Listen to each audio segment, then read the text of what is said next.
It's showtime. Welcome to the real world. Why so serious? Again on the track. Alrighty then. I'm ready for my close-up. Alright. First saya start Apa? dengan burger. Jual burger lah. Dia burger. Maksudnya jual burger mula di kedai depan kedai mak. After that, saya suka masuk expo. Final bola. Malaysia lawan. Kau yang buat burger kat stadium tu. Yang dalam kosong tu. Betul. Dia bukan kosong. Burger macam ni kan? Tu mahal.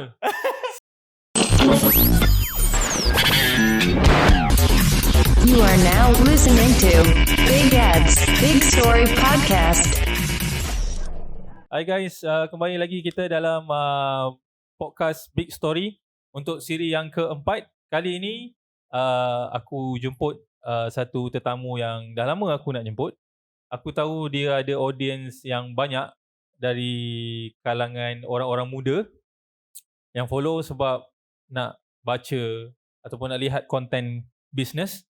So, kali ni aku jemput dia ke office BX untuk kita sama-sama dengar perkongsian tetamu kita pada hari ini. Aku tahu ramai yang follow dia teringin nak duduk minum dengan dia, nak dengar cerita bisnes dia. So tak apa, korang boleh simpan duit korang untuk belanja dia minum tu. Aku bawa dia datang ke sini untuk kita dengar sharing dia hari ni. So perkenalkan tetamu kita pada hari ni, Azrin Yahya ataupun nama nakal dia Yin atau King Yin orang kata.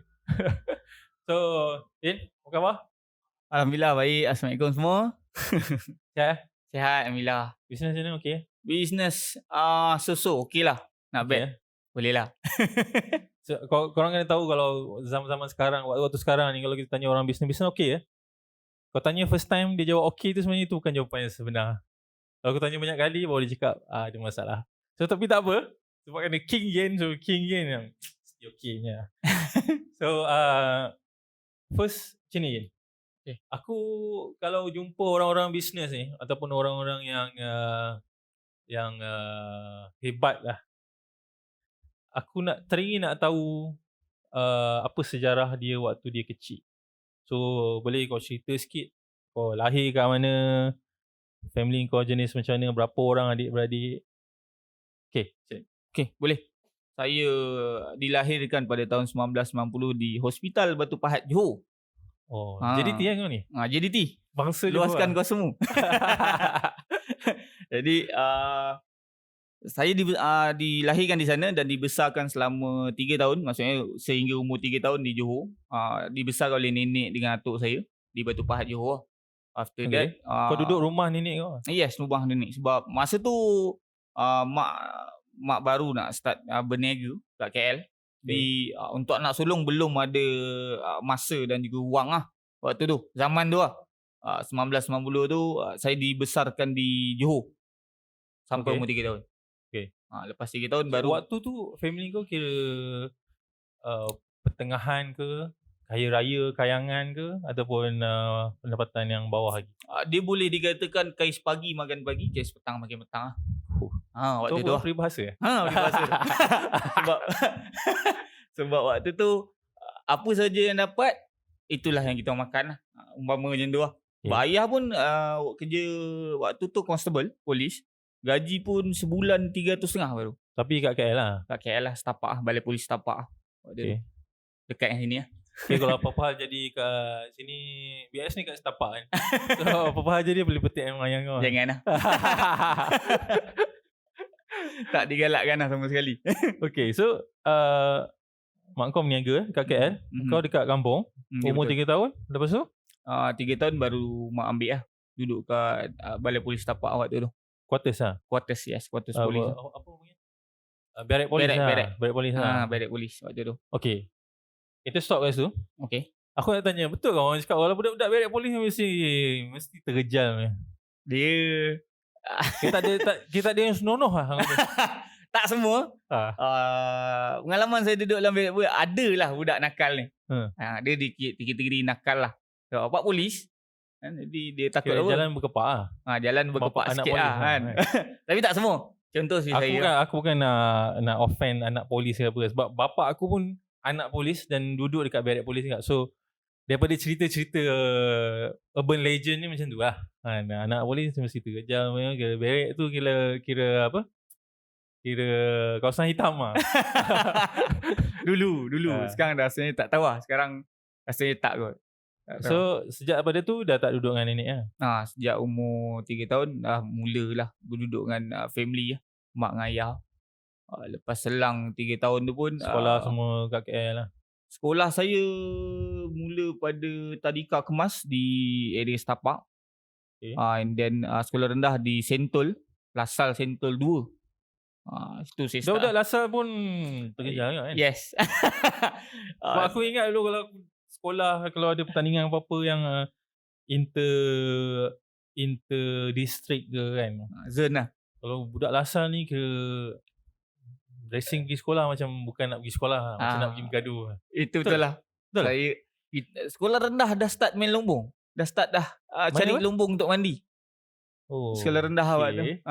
Budak-budak sekolah rendah mandi lumbung tu adalah perkara rare lah. Tapi dia budak-budak nakal bandar lah kan. Kalau budak yes. kampung mandi berkubang lah. Kalau KL dia cari tempat-tempat macam pembinaan kan selalu ada. Kalau pembinaan dia ada tempat yang memang dia orang cakap apa, penuh dengan air lah. Kat situ dia orang mandi lah. Sungai, kalau dekat bandar, sungai apa? Sini sungai Gombak. Tak ada sungai. Mandi sungai Gombak. Jadi dia mandi dekat tapak pembinaan. Itulah budak KL. Kau sekali lah. Kau sekali lah. Takut saya tak mandi. Saya tak erti benang. Jadi tak ikut lah. Fun fact pasal King Yin yang korang agung-agung kan, dia tak pandai berenang. Saya tak ikut lah. Itu KL lah tu. Tu sekolah rendah? Betul. Sekolah menengah? Sejak saya umur darjah 5, iaitu 10 tahun. Okay. Saya pindah ke Putrajaya waktu tahun 2000. Saya adalah orang-orang. Sekolah rendah kau ada 2 sekolah ha? 2 sekolah, yes. Sekolah Lasal Sentol 2 dengan SMK Pisen 8 lah. Dengan ni sekolah rendah SK Pisen 8. Okay, kau sekolah dekat Lasal. Lepas tu kau masuk sekolah Putrajaya. Elite. Putrajaya ni anak orang kerja government. Betul. Kan? Kira kau tunjuk lagak kau ke something Lasal kau bawa ke sana ke, ataupun kau ubah jadi lebih baik sikit ke? Dia culture dia lain. Sangat berbeza lah. Sebab majoriti dekat sekolah Lasal macam masih lagi orang cakap sama race dia. Maksudnya Cina, India, Melayu. Tapi bila di Putrajaya 98% adalah Melayu lah. Jadi culture dia sangat-sangat berbeza lah. Itu yang saya dari perasan segi lah. apa beza? Beza dia dari segi kawan lah. Kita tak berkawan dengan bangsa lain. Cara dia lah. Dan something tu saya tak bawa. Dia tinggalkan di Lasal lah. Sebab bagi saya kita berkawan dengan anak-anak government ni lain, anak-anak datuk semua. Jadi culture dia lain lah. Tapi power anak datuk power lah kalau power anak datuk. Itu kisah lama kan, tak perlu diceritakan. Dulu kalau aku jumpa anak datuk atau anak lot lah. Anak lot ni selalunya bapak kerja Petronas ke apa kan. Jumpa kat KLCC, power budak-budak macam tu boleh kaya raya lah. Betul. Kalau zaman-zaman aku kalau boleh pakai handset ni, kira kaya lah kau. Even orang dewasa pakai handset pun dah kira kaya. Ini budak pakai handset. Kau memang nak kena power lah. Waktu tu pun zaman-zaman semua orang pakai TT10, anak-anak orang kaya dah start pakai butterfly lah. Itu dia punya kaya dia. Butterfly sebab ada Bluetooth kan dulu. Yang lain tak boleh Bluetooth. Lain tak boleh Bluetooth. TT10 belum lagi. Screen biru macam tu kan. Betul. Kau faham? Tak faham kan? Ini generasi awal-awal dah latest ni tak tahu pun butterfly apa je. Macam dulu kalau beza sekarang ni Samsung dengan iPhone lah. Orang kaya dah start pakai iPhone lah. Jadi kita dulu siapa pakai butterfly lah. Lepas tu sekolah menengah? Sekolah menengah di Pisen 8 lagi, Putrajaya. Daripada form 1 sampai form 5 lah. Kat situ saya membesar. Kau masuk sekolah? Masa kau sekolah menengah? Kau kelas hujung ke kelas depan? Okay, dia macam ni. Ini namanya pengaruh rakan sebaya. Waktu saya form 1 sampai form 3 saya kelas tengah. Salahkan kawan. Macam biasa kita tetap salahkan kawan. Saya form 1 sampai form 3 saya dikira budak skema sebenarnya. Sebenarnya secara realiti ni form 1 sampai form 3 kawan-kawan sekolah saya tahu lah saya budak Pergi sekolah budak pakai songkok? sekolah kelas tengah. Pergi sekolah pakai songkok? Tak. Saya tak pakai. Rambut? Belah Ra- tepi rambut- tancur lah. Pacak lah. Saya dulu memang style Pacak? spiky. Apa yang skema kalau pacak? Dia jenis nerd yang handsome lah. Sampai form 3 lah. Tu form 3 saya start botak lah. Sampai form 5 lah. Waktu tu adalah zaman pengaruh rakan sebaya. Join skinhead semua tu lah. Oh ya. Aku Jawa boleh masuk sini. Dia mix British lah. Okay. Lepas daripada sekolah menengah? Itulah perjalanan dia. Saya umur 18, 19 saya belajar ikut juga kawan sebabkan semua kawan-kawan saya semua belajar. Itu salah satu yang antara yang saya sesal lah sebab ikut kawan. Maksudnya diorang pergi belajar, saya nak pergi belajar. Padahal time tu memang saya tak ada minat. Saya pergi Belajar kat mana? MMU Melaka. Okay, kau masuk universiti lah? Yes. Oh, sebab tak nampak macam orang ini masuk Kan? universiti. Sebab ada kat situ 6 bulan lah. Tak je, separuh-separuh lah. Sebab saya boleh kategori sama macam Mark Zuckerberg lah. MMU Melaka lah, bukan Yes, sini. Melaka, Bukan sebenarnya. Sini degree. Saya ambil diploma waktu tu. Diploma business. Okay, tapi Melaka pun banyak benda jahat boleh buat kat sana. Betul. Itulah dia. Puncanya saya berhenti tu. Aku tahu lubang-lubang kat Melaka tu. Banyak kan benda jahat boleh buat kat sana tu. Walaupun kat Melaka orang kata bukan kat KL kan. Tapi Melaka ni dia punya culture pun boleh tahan lah. Okay. Saya belajar sampai umur. So kalau aku tanya kau consider kau dibesarkan dalam family yang susah ke tak? Ke biasa-biasa? Dia sebenarnya kami ni, family saya boleh letak dalam middle class lah. Waktu awal-awal saya kecil, yes, kita orang masih lagi kais pagi makan pagi. Tapi semuanya berubah lepas kita orang pindah Playah. Maksudnya tahun 2000 lah. Waktu tu mak saya baru start ada kedai sendiri lah. Sebelum ni mak saya banyak kongsi dengan adik-beradik dia. Niaga dekat Masjid India. Masjid India. Masjid India. Jadi ketika tu memang kongsi macam lah. kedai ke Gerai. warung? Gerai. Bukan warung bang. Dia gerai. Gerai tu maksudnya adalah kalau diorang pernah tengok kedai nasi ayam, mak saya tolak tu je. Satu tu je. Tak ada. Pakai kad tu lah. Pakai troli tu lah. Yes. Habis berniaga? Habis niaga kena tarik balik lah. Masuk ke lorong-lorong. Letak tepi lah. Pacak lah.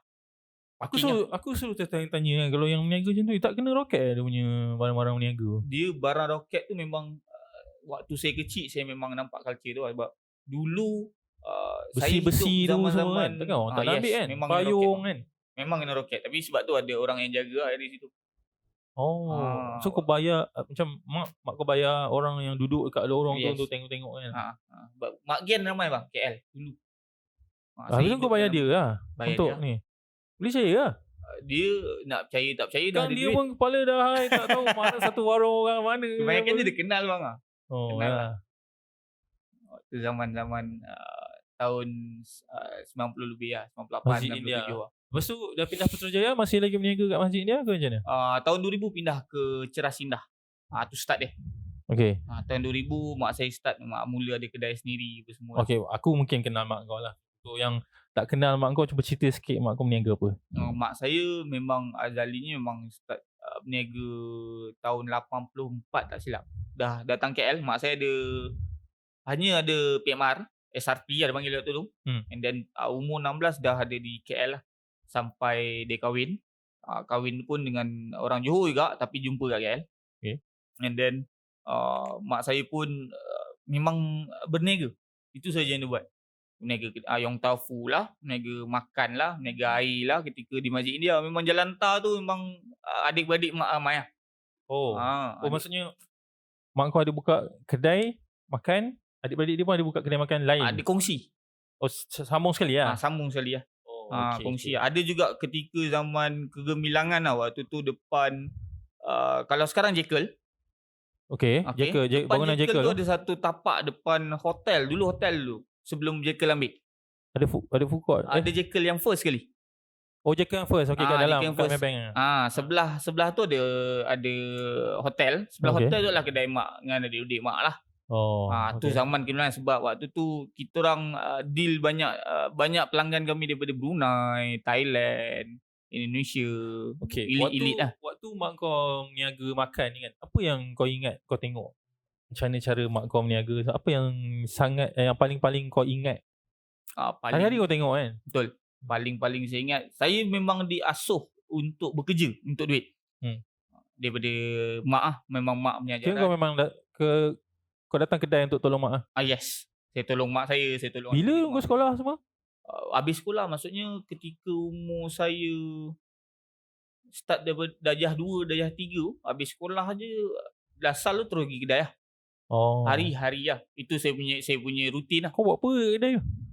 Angkat pinggan, makan, and then kadang saya belajar lah. Ada start. masak-masak semua tak ada masak lah. tak hati lah. Kau Waktu tu kau saya tak pernah masak lah kat Saya kedai? memang tak berapa minat. Buat air ke apa tak ada? Buat air, yes. Buat air saya dah buat lah. Tapi kalau masak saya tak tahu, saya tak erti. Dan Tapi kurang sedap lah. nak cari orang buat air untuk kedai makan pun bukan senang. Bukan senang. Air tu saya minat sebab dia unik sebenarnya. Banyak Itu sama macam kau bancuh air kat rumah kan? Dah lain. Kan? Lain. Cara Dia ada skill bancuhan dia tu lain. kan? Ada sudu dia. Dia ada Suka skill kan dia. tengok orang buat tu kan? Air tu. Saya banyak belajar angkat pinggan apa semua, and then hantar kursi kat meja. Waktu tu dapat RM2 je zaman tu. RM2 tu dah cukup besar. RM2 sehari? Sehari. Yes. Kedekut ke mak kau? Sebab budak kan. Angkat meja, angkat pinggan RM2 saya dapat RM2. So itu titik permulaan kau kenal bisnes lah. Daripada tengok mak kau, mungkin adik-beradik mak kau buat bisnes, semua macam tu lah. Betul. Saya lebih minat pada servis, maksudnya PR, maksudnya jumpa orang, kita berkenalan dengan orang baru. Sebab saya tengok arwah pakcik saya seorang, and then pakcik-pakcik saya masih hidup sekarang, diorang memang suka layan orang. Cara diorang layan tu saya suka tengok. Saya suka belajar. Okay. Itu permulaan dia. So aku antara orang yang aku jealous lah dalam dunia ni ialah orang yang lahir dalam family peniaga. Sebab aku tak lah. Mak bapak aku memang cikgu, aku tak terdedah lah. Kalau tengok family aku lagi besar lagi pun memang tak ada yang meniaga sangat. So aku selalu tengok orang yang anak orang peniaga ni dia ada perangai lain macam sikit. Cara dia pandang duit dan cara pandang macam mana nak cari duit daripada kosong sampai 100 sampai 1000 tu. Cara dia pandang duit tu lain sikit lah. Kau rasa kau setuju? Kau ada kawan-kawan yang bukan daripada family peniaga kan? Dia macam mana kan? Ikutkan family saya pun sebenarnya hybrid bang. Macam Saya pula. pergi kedai dengan mak kan habis sekolah pergi belajar buat bisnes. Kalau balik rumah kira mak kau memang suruh kau buat bisnes lah? Yes. Mak saya memang ni lah, suruh saya buat bisnes lah. Bila saya balik rumah, saya jumpa bapak saya yang bekerja sebagai polis. So jadi polis? Pandai. Kalau ajar pandai-pandai, pergi universiti, kerja. Ada pension. Bukan menjadi polis lah? Bukan jadi polis lah. Ayah tak galak sangat. Tapi kalau kau jadi polis, kau ada potensi jadi polis jahat lah. Ya. Saya pun tak berminat. Hancur semua. Mungkin bukan rezeki saya untuk ni. Jadi untuk pandangan orang yang family dia dalam bukan bisnes, yes ada kelebihan lah pada orang yang family dia memang ada bisnes. Saya secara jujurnya dia ada unfair advantage lah. Kerana dia ada keberanian yang lain daripada orang yang bukan lahir daripada family peniaga. Dia especially lebih, untuk mulakan bisnes lah. Dia lebih pada pengalaman lah. But dia dah biasa dalam culture tu. Jadi dia dah tahu apa nak buat lah. Jadi bila orang yang family dia tak ada bisnes, di culture tu belum diwujudkan lagi. Dia baru nak melalui proses tu. Dan macam saya dah lalui proses tu berniaga di Jalan Tar, Masjid India.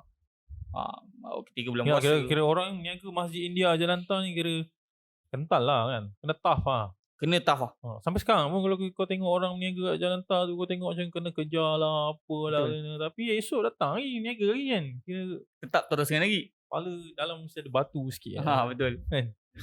Kalau Jalan Tar pun setakat saya kena segar tu nangis balik bawa kumpul ekor balik semua. Dia tak boleh lah. Kan? Tak boleh lah. Tak boleh lah, jangan lah. Jangan berniaga di KL lah kalau hati tu tak apa-apa kental lah. So next mungkin aku nak jemput makku pula, mak kepada Ian untuk datang ke podcast kalau dia sudi. Aku rasa ada banyak benda yang kita boleh belajar daripada orang-orang lama yang berniaga. Ada benda do's and don'ts yang kita boleh dengar daripada orang lama. InsyaAllah lah kalau dia sihat dan ada masa untuk kita. Sebab berniaga restoran ni memang busy, susah sikit. So aku nak cerita sikit pasal family. Kau dah kahwin Dah, alhamdulillah. Kau pernah mengaku kau tak kahwin? Setakat ni tak pernah lagi lah. Tak pernah lagi lah. Isteri seorang lah? Isteri baru seorang. Anak pun baru 2 orang. Dua-dua perempuan? Dua-dua perempuan. Seorang umur 5 tahun, seorang lagi 2 tahun lah. Tapi kalau bapak Samsing, anak perempuan akan membuatkan something tu jadi cair sikit, betul tak?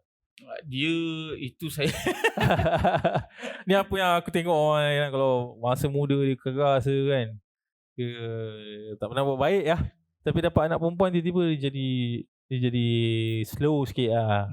betul. Betul. Kat situ saya baru faham lah. Cakap ada anak perempuan kan, dia lain sikit lah. Lain sikit lah rasa dia. Dia anak lelaki ni yes best lah. Tapi bagi saya anak perempuan ni ada satu kelainan. Dia boleh ketuk pintu hati kita lah. Dia boleh ubahkan kita lah. Okay. Itu yang lain Hopefully benda tu jadi kenyataan dan berkekalan lah. Okay. Cerita pasal bisnes ni, mungkin ada ramai yang nak dengar pasal pengalaman bisnes kau kan. Apa bisnes pertama yang kau buat? Maksudnya kau sendiri, bukan bisnes mak kau. Bisnes yang kau sendiri buat. First saya start dengan burger. Jual burger lah. Dia burger. Maksudnya jual burger mula di kedai depan kedai mak. After that saya suka masuk expo, final bola, Malaysia lawan. Kau yang buat burger kat stadium tu. Yang dalam kosong tu. Betul. Dia bukan kosong. Burger macam ni kan. Tu mahal. Siut dia. Dia itu yang orang tak faham lah. Dia sebenarnya burger tu terpaksa jadi macam tu. Tapi kau tak boleh suka-suka jual burger kat stadium dulu kan? Ke ada kawasan-kawasan ke kan? Maksudnya? Macam kalau kau nak jual burger kat stadium, hari ni ada match lah katakan kat stadium mana selalu kau jual? Stadium Bukit Jalil. Okay, Bukit Jalil. Bukan kau seorang je jual burger.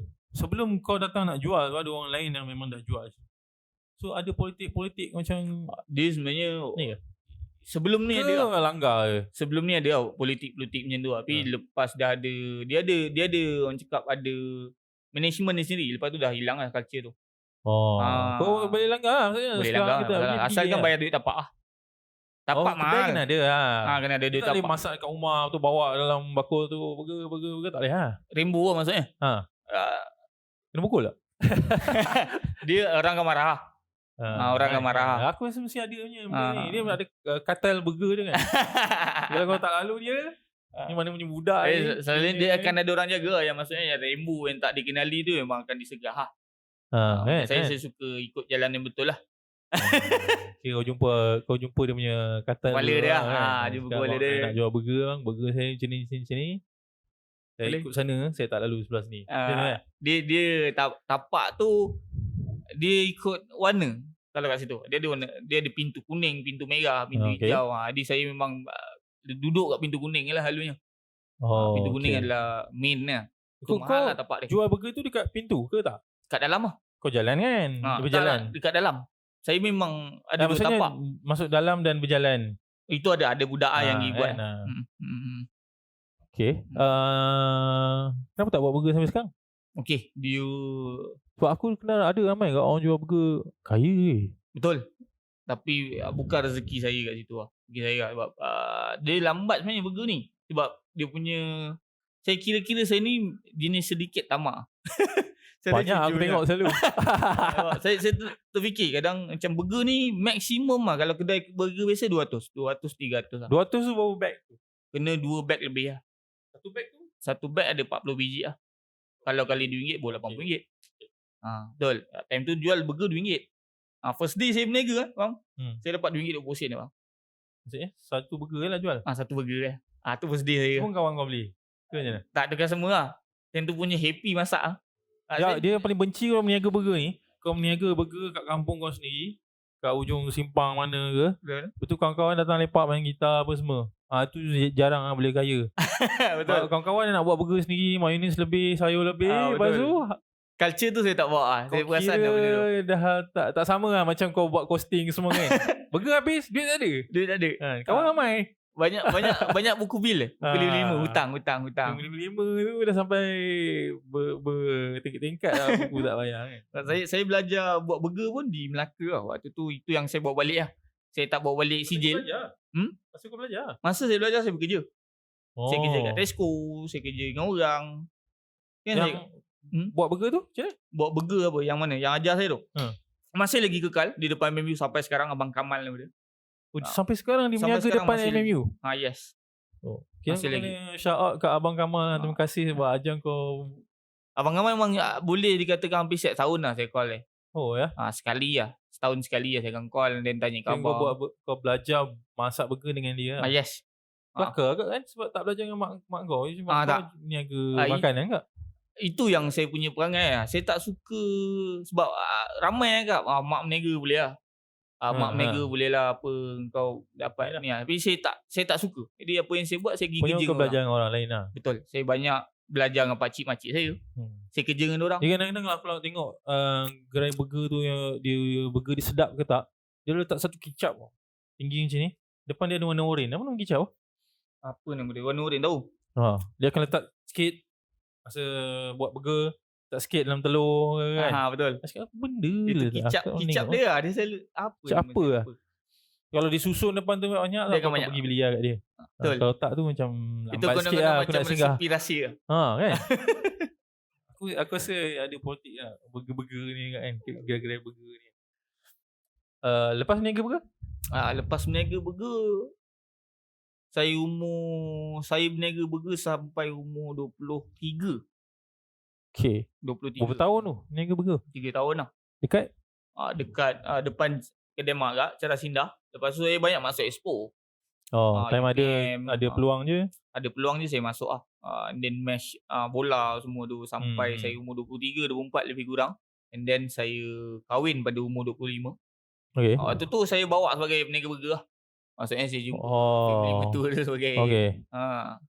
And then umur 25 Kira bapak mertua kau masa tu tanya kau kerja apa? peniaga burger lah. Dengan bangga. Lepas tu dia tak cakap apa macam pantang keturunan aku yang tak ada lah. Alhamdulillah bapak mertua saya ni baik orangnya, memahami lah. Kira maybe dia suka makan burger kot. Dia tak ada masalah menantu jual burger. Dia asalkan kerja lah dia kak. Asalkan kerja lah. Dan boleh jaga anak dia. Itu yang pesan yang saya ingat lah. Okay. So lepas niaga burger? Dia 30 minit rasa macam sekejap. Banyak lagi nak cerita ni dah.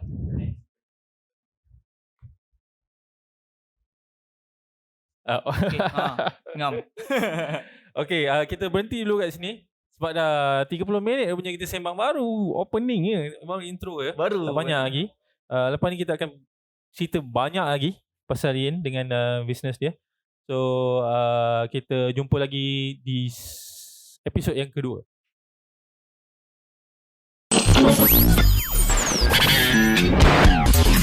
You are now listening to Big Ed's Big Story Podcast.